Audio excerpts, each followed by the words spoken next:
नमस्कार, आप देख रहे हैं सल्ट एक्सप्रेस और मैं हूं गोविंद रावत। आज मेरे साथ खास बातचीत करने के लिए मौजूद हैं वन पंचायत सरपंच संगठन के कार्यकारिणी अध्यक्ष घनानंद शर्मा जी। सर, आपका बहुत बहुत स्वागत है सल्ट एक्सप्रेस में। आपको कार्यकारिणी अध्यक्ष बनाया है सरपंच संगठन का, किस तरह की आपकी क्या प्राथमिकताएं रहेंगी? धन्यवाद रावत जी। प्रदेश के सबसे पहले मैं अपने सारे प्रदेश के सदस्यों का, मैं हमारी मातृ शक्तियाँ हैं, युवा हैं, बुजुर्ग हैं, उन सभी का बहुत बहुत आभार और धन्यवाद पेश करता हूँ कि उन्होंने मेरे पर अपना विश्वास जताया है और सरपंचों के अधिकार की लड़ाई को लड़ने के लिए उन्होंने मेरे को अपना एक विश्वास में दिया है। उसके लिए मैं सभी प्रदेश के सरपंचों का बहुत बहुत धन्यवाद देना चाहता हूँ। और हमारी प्रदेश की सरपंचों की बहुत सारी लंबित मांगें हैं।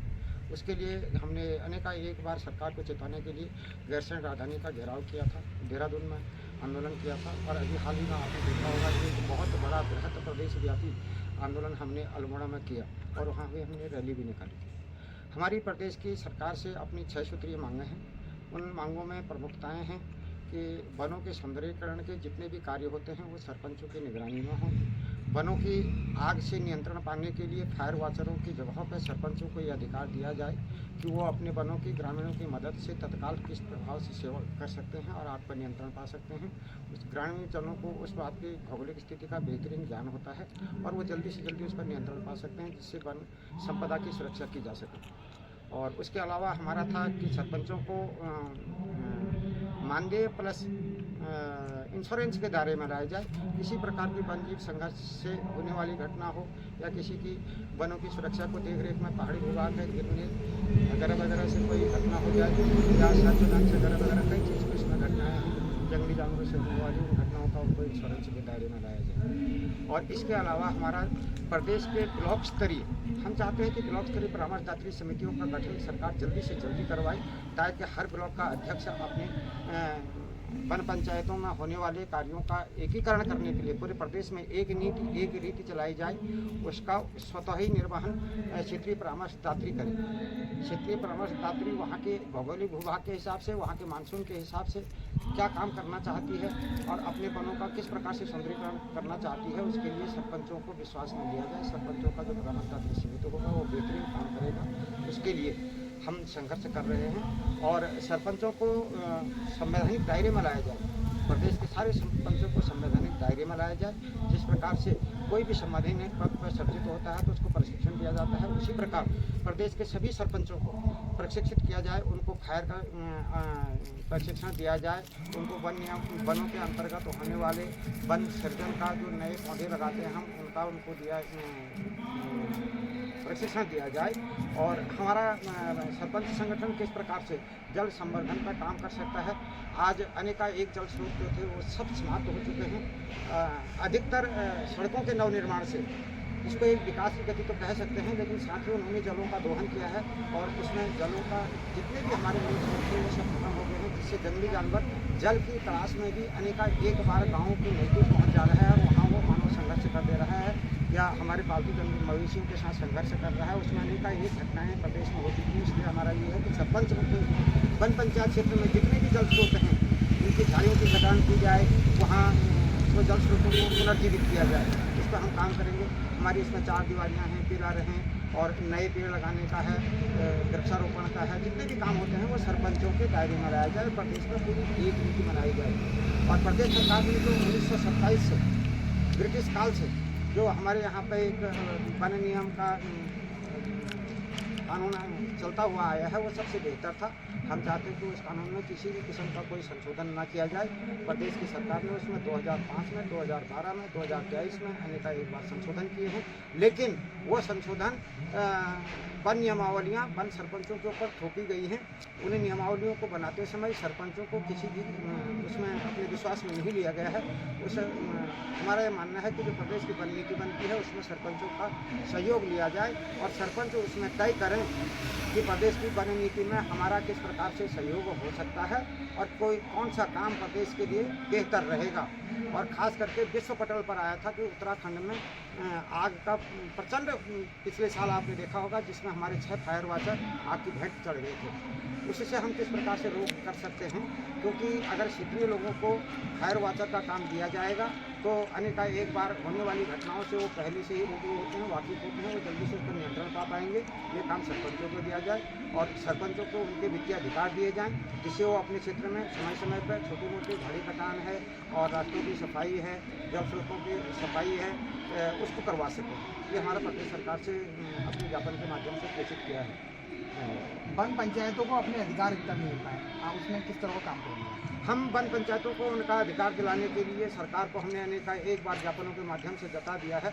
अभी हमने अल्मोड़ा में डीएफओ साहब के माध्यम से प्रदेश सरकार को ज्ञापन भेजा है। उसके बाद हम जल्दी ही हमारा शिष्टमंडल कुमाऊं मंडल से कुमाऊं कमिश्नर साहब को मिलेगा, वो भी अपनी ओर से ज्ञापन प्रेषित करेंगे और उसके बाद फिर अगर सरकार ने हमारी मांग मान ली तो ठीक है, नहीं तो बृहत आंदोलन प्रदेश के सारे सरपंचों के द्वारा देहरादून में वन मंत्री के कार्यालय और मुख्यमंत्री के कार्यालय के बाहर घेराव किया जाएगा।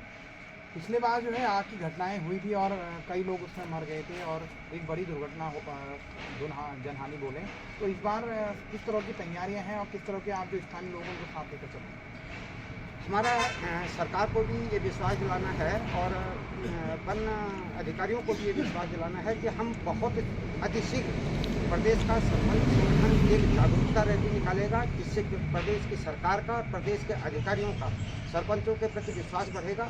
हम आग पर नियंत्रण पाने के लिए एक जागरूकता रैली निकालेंगे और अपने क्षेत्र में हम निरंतर पिछले कई सदियों से ही कहूँ मैं अगर तो तब से हमारे पूर्वजों से लेकर अभी तक हम और हमारे जितने भी ग्रामीण क्षेत्र की जनता है वो सारे के सारे जंगलों में आग लग जाने की स्थिति में अपना सब कुछ छोड़ करके सबसे पहले वनाग्नि को बुझाने में अपना योगदान देते हैं।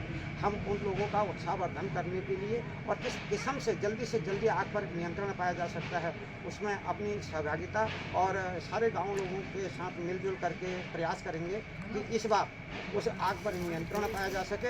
हम सरकार से और विभाग से इस बात का निवेदन करते हैं कि वो सरपंचों को इस बात के लिए प्रशिक्षित करे और हमारी उस रैली में अपनी सहभागिता करे और सरपंचों की मांगों पर ध्यान दे ताकि वनाग्नियों पर बहुत जल्दी नियंत्रण हो सके। हमारा सरकार से ये भी निवेदन है कि फायर वॉचरों को आप नियुक्ति दे रहे हैं जो सिर्फ सीजनल हैं, 4 महीने के लिए हैं, तो 4 महीने के लिए आप इतने दूर जैसे सपोज दैट आपने अल्मोड़ा में अगर फायर वॉचरों की नियुक्ति की है और आग लगी है सल्ट में, तो जब तक वो वहाँ से हमारे सल्ट क्षेत्र 150 किलोमीटर दूर पहुँचेंगे तो उससे पूर्व तो ग्रामीण जन सारे मिल करके आग पर काबू पा लेते हैं।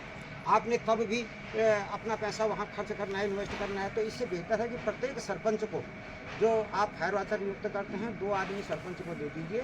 वो उसमें आग में नियंत्रण पाने के लिए जैसे पूरे क्षेत्र की सफाई करना है, झाड़ू अपना झाड़ियाँ जितनी भी हैं और झाड़ी कटान का काम है, जल स्रोतों के संवर्धन का काम है, वो करेगा तो आग पर से लेकर नियंत्रण पाया जा सकेगा और पलायन रुकेगा। 2 आदमियों को रोजगार का 4 महीने का रोजगार मिलेगा, पलायन रुकेगा और आग पर नियंत्रण पाने में उनकी जिम्मेदारी तय की जाएगी। आग पर किसी की भी जिम्मेदारी तय नहीं की जाती है। इतनी घटनाएं हुई हैं, किसी की भी जिम्मेदारी कोई तय नहीं की गई, जंगलों को लापरवाह छोड़ दिया गया है।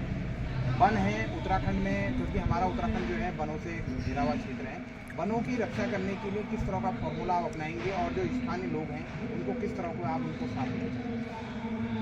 हमारा ये पूरा 70% भूभाग उत्तराखंड का वनाच्छादित है और आज तो मैं यूँ कहूँ कि प्लान की मार झेल रहे गाँवों में वन बढ़ते हमारे आंगनों तक पहुंच गए हैं। आंगनों में ही इतनी बड़ी झाड़ियां हो गई हैं कि जंगली जानवर को कहीं दूर छुपने की आवश्यकता नहीं है। तो हमारा यह है कि ग्रामीण क्षेत्र के लोगों को हम अपने विश्वास में लेकर के उनको रोजगार का माध्यम बना करके झाड़ी कटान करा करके पूरी साफ सफाइयाँ करवा करके और इससे स्वच्छ मिशन भी चलेगा और हमारे जितने भी पुराने रास्ते हैं, आने जाने के रास्ते हैं, वो खुले रहेंगे और गाँव में किसी भी प्रकार का मानव और वन्यजीव संघर्ष होने से रोक हो सकेगी और जंगली जानवरों के जल स्रोत अगर जंगल में ही खुल जाएंगे तो नई गाँव में नई पानी पीने के लिए नहीं आएंगे और उनको झाड़ियाँ अगर छुपने के लिए नहीं मिलेंगी तो इन संघर्षों पर रोक पाया जा सकता है। इसके लिए हम सारे ग्रामीण जनों को जागरूक करेंगे और उनको एक रोजगार का माध्यम भी देंगे। छोटा मोटा जो रोजगार है कि दिहाड़ी मजदूरी जो है उनको मिलेगी, तो इससे मेरा मानना है कि हमारी कुछ न कुछ आगे तक जो गाँव में जितने भी लोग बेरोजगार हुए हैं उनको 2-4 दिन का रोजगार भी मुहैया हो पाएगा और विभाग के प्रति उनका विश्वास जगेगा। वन हैं, हमारे वन हैं, उनको हरा भरा करने के लिए, क्योंकि जब हरे भरे हमारे पेड़ रहेंगे तो उनके लिए क्या भूमिका रहेगी? हमारी यही प्रमुख भूमिका है कि जितने भी हमारे पौराणिक जल स्रोत हैं वो आज मृत पड़े हुए हैं, वो कहीं ना कहीं दब गए हैं और विलुप्त हो चुके हैं, उन सबको जागृत किया जाए और अनेका एक जल स्रोत हैं जिनकी संख्या लाखों लाख है उनको अगर हम संवर्धन की ओर ले जाएं तो मैं नहीं समझता कि किसी भी किस्म के पानी का कोई अभाव रहेगा, ताकि आग लगने की घटना में जल्दी हम वहाँ से नियंत्रण पा लेंगे। वहाँ खाल खनकियाँ बनाएंगे, वहाँ जल संवर्धन के लिए छोटे मोटे टैंक बना देंगे और अपने सिंचाई के लिए भी उसका हम फलों में फलदार पेड़ लगाने का, अगर हम फलदार पेड़ लगाते हैं तो हमारी ये भूमिका है कि जैसे अक्सर बंदर, अक्सर कोई ऐसी इस प्रकार के लंगूर या जंगली जानवर जो हैं वो हमारे फलों के पेड़ों को घर में आकर के नुकसान पहुंचा देते हैं। अगर हम फलदार पेड़ कुछ इस प्रकार के फलदार पेड़ों को वनों में लगा देंगे तो कुछ हद तक जानवर जो है वो उन वनों पर आश्रित हो जाएगा और वो जो हमारे पाले हुए फल हैं उन फलों को कम आएगा। ये थे हमारे साथ सरपंच संगठन के कार्यकारिणी अध्यक्ष घनानंद शर्मा जी। इनका साफ तौर से कहना है कि जो हम लोगों को, स्थानीय लोगों को साथ लेकर वन पंचायत में कार्य करेंगे। आगे भी हर छोटी बड़ी खबरों के लिए देखते रहिए साल्ट एक्सप्रेस।